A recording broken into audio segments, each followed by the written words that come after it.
SCP TSP ಇದು act ಇಡೀ ದೇಶದಲ್ಲಿ ನಮ್ಮದು ಎರಡನೇದು.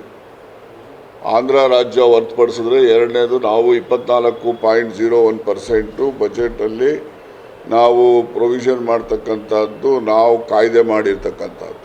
ಬಿಡಿ, ಯಾವುದೇ ರಾಜ್ಯದಲ್ಲಿ ಯಾವುದೇ, ನಾನು ಪಕ್ಷದ ಆಧಾರದ ಮೇಲೆ ಹೇಳಲಿಕ್ಕೆ ಹೋಗೋದಿಲ್ಲ, ಯಾವುದೇ ರಾಜ್ಯದಲ್ಲಿ ಯಾವುದೇ ಪಕ್ಷ ಇರ್ಬೋದು, ಏನೇ ಇರ್ಬೋದು, ನಾವು ಇಡೀ ದೇಶದಲ್ಲಿ ಎರಡನೇವರು SCP TSP ಕಾಯ್ದೆ ಮಾಡಿರ್ತಕ್ಕಂಥದ್ದು. ಅದರ ಕಾಯ್ದೆ ಮೂಲ ಉದ್ದೇಶ ಏನಿದೆ, ಆ ಸಮುದಾಯಗಳಿಗೆ ನ್ಯಾಯ ದೊರಕಿಸ್ಕೊಡ್ಬೇಕು ಅಂತ. ಆ ಸಮುದಾಯಗಳಿಗೆ ನ್ಯಾಯ ದೊರಕಿಸ್ಕೊಡ್ತಕ್ಕಂಥ ಸಂದರ್ಭದಲ್ಲಿ ಏನು ಹಣವನ್ನು ಅಲೋಕೇಶನ್ ಮಾಡಿರ್ತವೆ, ಆ ಹಣ ಅಲೋಕೇಶನ್ ಮಾಡಿರ್ತಕ್ಕಂಥದ್ದನ್ನು ಯಾವುದೇ ಕಾರಣಕ್ಕೆ ಲ್ಯಾಪ್ಸು ಆಗೋದಿಲ್ಲ, ಬೇರೆದಕ್ಕೆ ಉಪಯೋಗ ಮಾಡೋಂಗೂ ಇಲ್ಲ.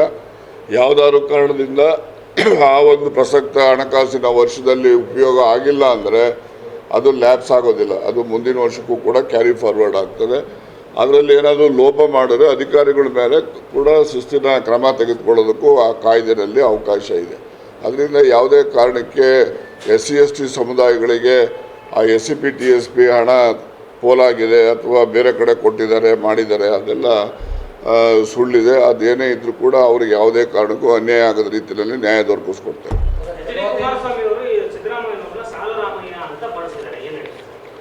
ಹಂಗಾರೆ ಅವರು ಸ್ವಾಮಿ ಮಗನ, ಅವರು ದೇವೇಗೌಡರ ಮಗನ?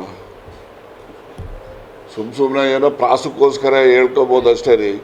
ಸಿದ್ದರಾಮಯ್ಯನವರು ಈ ರಾಜ್ಯಕ್ಕೆ ದೇವರಾಜ ಅರಸರ ನಂತರ ಎಲ್ಲ ಸಮುದಾಯಗಳಿಗೆ ನ್ಯಾಯ ದೊರಕಿಸ್ಕೊಟ್ಟಿರ್ತಕ್ಕಂಥದ್ದು ಅಂದರೆ ಸಿದ್ದರಾಮಯ್ಯನವರು. ಈಗ ಅನ್ನಭಾಗ್ಯ ಯೋಜನೆ ಬಂತಪ್ಪ, ಅನ್ನಭಾಗ್ಯ ಯೋಜನೆಯಲ್ಲಿ ಸಿದ್ದರಾಮಯ್ಯನವ್ರಿಗೆ ಅನ್ನರಾಮಯ್ಯ ಅಂತಲೂ ಕರೆದ್ರು.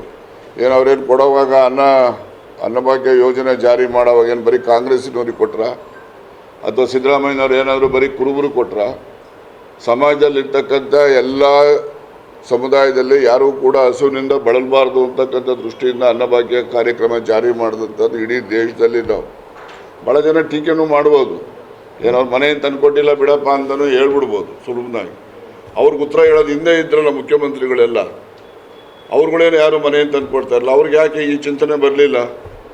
ಅದರಿಂದನೇ ಯಾವ ಮನುಷ್ಯ ಬಡತನವನ್ನು ಹತ್ತಿರದಿಂದ ನೋಡಿರ್ತಾನೆ ಅವನು ಮಾತ್ರ ಬಡವ್ರ ಕಷ್ಟ ನಿವಾರಣೆ ಮಾಡಲಿಕ್ಕೆ ಸಾಧ್ಯ ಇರೋದು, ಅದು ಸಿದ್ದರಾಮಯ್ಯನಂತವರಿಂದನೇ ಸಾಧ್ಯ, ಬೇರೆ ಯಾರಿಂದನೂ ಅಲ್ಲ. ಮತ್ತು ಸುಮ್ಮನೆ ಹೇಳ್ಬೋದು ಅವರಿಗೆ, ಈಗ ಸಿದ್ದರಾಮಯ್ಯ ಅಂದರೆ ಸಾಲದ ರಾಮಯ್ಯ ಅಂತಾನೆ. ಇವ್ರ ಕಾಲದಲ್ಲಿ ಸಾಲ ಮಾಡಿಲ್ವ? ಸಾಲ ಮಾಡ್ತಕ್ಕಂಥದ್ದು ಇದು ಸರ್ಕಾರದ ನಿರಂತರ ಪ್ರಕ್ರಿಯೆ ಅದು. ಈಗ ಕೇಂದ್ರ ಸರ್ಕಾರನೂ ಕೂಡ ಪ್ರಸಕ್ತ ಸಾಲಿನಲ್ಲಿ 15 ಲಕ್ಷ ಕೋಟಿ ಸಾಲ ಮಾಡಿದ್ದಾರೆ. ಅವ್ರು ಯಾಕೆ ಮಾಡಿದ್ರಂತೆ? ಇವರೇ ಅದರಲ್ಲಿ ಆ ಕ್ಯಾಬಿನೆಟಲ್ಲಿ ಇವರು ಕೂಡ ಸದಸ್ಯರಿದ್ದು. ಹಾಗಾಗಿ ಇದೆಲ್ಲ ಸುಮ್ಮನೆ ಟೀಕೆಗೋಸ್ಕರ ಟೀಕೆ ಮಾಡ್ತಕ್ಕಂಥದ್ದು ಒಪ್ತಕ್ಕಂಥ ವಾದ ಅಲ್ಲ. ಒಟ್ಟಾರೆಯಾಗಿ ಜನರ ಅಭಿವೃದ್ಧಿಗೋಸ್ಕರ ನಮ್ಮ ಏನು ದೃಢವಾದಂತಹ ನಿಶ್ಚಯ ಇದೆ ಅದನ್ನು ನಾವು ಈ ಒಂದು ಬಜೆಟ್ನಲ್ಲಿ ನಾವು ತೋರಿಸಿದ್ದೇವೆ. ಆ ಒಂದು ದೃಷ್ಟಿನಲ್ಲಿ ಅದನ್ನು ನಾವು ಸ್ವಾಗತ ಮಾಡ್ತಕ್ಕಂಥದ್ದು. ಮತ್ತು ಮುಂದೆ ಈಗ ನೀವು ಹೇಳಿದ್ರಿ ನಮಗೆ ಜಿಲ್ಲೆ ಆಯಿತು, ನಮಗಿನ್ನೂ ಸೌಲಭ್ಯಗಳು ಬಂದಿಲ್ಲ. ಎಸ್, ಒಪ್ತೀನಿ ನಾನು.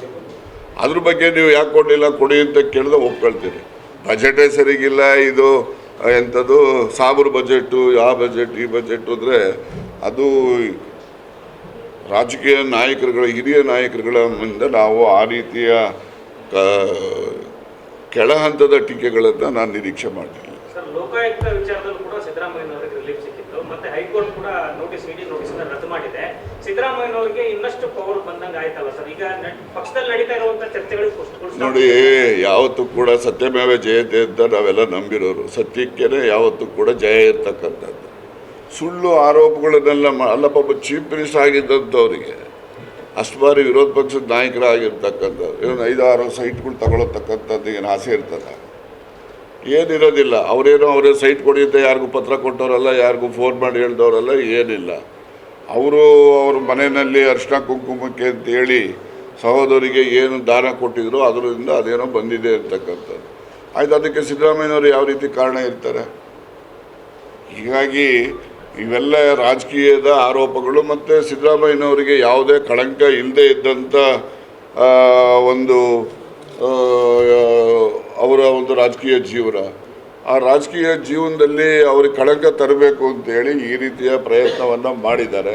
ಅಂತಿಮವಾಗಿ ನ್ಯಾಯಾಲಯದಲ್ಲಿ ನ್ಯಾಯ ದೊರೆತಿದೆ ಅಂತಕ್ಕಂಥ ಸಮಾಧಾನ ಬಿಡಬಹುದು, ಸಮಾಧಾನವನ್ನು ಪಡಬಹುದು.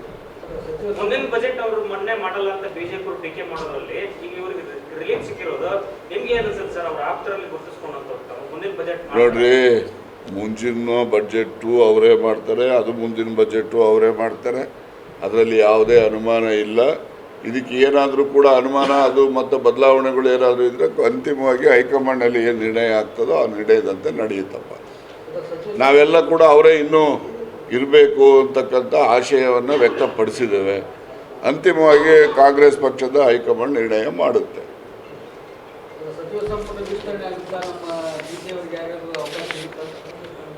ಅವಕಾಶ ಇರುತ್ತೆ, ಇರೋದಿಲ್ಲ ಅಂತ ಅಂದ್ಕೊಳ್ಳೋಂಗಿಲ್ಲ. ಯಾವಾಗಲೂ ನಾವೆಲ್ಲ ಆಶಾ ಭಾವನೆಯನ್ನು ಇಟ್ಕೊಂಡಿರಬೇಕು. ಮುಂದೆ ಅವಕಾಶ ಬರ್ತಕ್ಕಂಥ ಸಂದರ್ಭಗಳು ಇದ್ದಾವೆ. ಈಗಾಗಲೇ ನಮ್ಮ ಉಪಾಧ್ಯಕ್ಷರು ಸನ್ಮಾನ್ಯ ಲಂಬಾಣಿಯವರು ಕೂಡ ಅವರು ಉಪಾಧ್ಯಕ್ಷರಿದ್ದಾರೆ, ಅವರು ಕೂಡ ಸಚಿವರಿದ್ದಕ್ಕಿಂತ ಹೆಚ್ಚು ನಮ್ಮನ್ನೆಲ್ಲ ಅವರೇ ನಮ್ಮನ್ನು ಕಾಪಾಡುವಂಥವ್ರು. ವಿಧಾನಸಭೆಯಲ್ಲಿ ನಮಗೆ ರಕ್ಷಣೆ ಕೊಡೋರೆಲ್ಲ ಅವರೇ. ಸಚಿವರೇ ಹೆಚ್ಚು ಅವರೇ ಹೆಚ್ಚು ಹೇಳಿ ನೋಡೋಣ. ನಮಗೆ ರಕ್ಷಣೆ ಅವ್ರು ಕೊಡೋರು. ಅದರಿಂದ ಸಚಿವ ಸ್ಥಾನದಿಂದ ಮೇಲಿರ್ತಕ್ಕಂಥದ್ದು ಅವ್ರ ಸ್ಥಾನ.